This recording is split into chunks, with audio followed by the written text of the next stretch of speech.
Hello ભાઈબંધો, આજે આપણે આવી ગયા છીએ બોટાદ જંકશન ઉપર આપણા ભાઈને લેવા માટે. રાતના થયા છે 11 ને આપણે જોવાની છે ટ્રેનની વાટ. હું ને કાનો ટ્રેનની વાટ જોતા હતા, કાનાને કંઈક અવાજ આવ્યો. ટ્રેનમાં અવાજ હતી એવું લાગે, અવાજ આવે.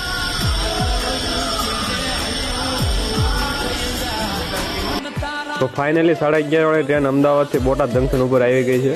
કાનો એના ભાઈબંધની બહુ આતુરતાથી વાટ જોવે છે, પણ ટ્રેન બહુ ધીમી ધીમી હાલે છે. અને આ આવી ગયો આપણો ભાઈ, ને કાનાને હરખ નથી હમાતો, એટલે આ કંઈક રોવાનો મને બે આમાં એની. કાનાનો ભાઈબંધ આવી ગયો, એમાં આપણને હવે ભૂલી જ ગયો. તો હાલો આપણે બોટાદ જંકશનની બહાર નીકળી જઈશું. આપણે પહોંચી ગયા છીએ હોટલ, અને આપણે લાગી હતી બહુ ભૂખ. તો કાનાએ હવે તીખાઈ રહીને ભાખરીનો શો શરૂ કરી દીધો. એ હાલો ત્યારે બધા હવે તીખાઈ ખાવા.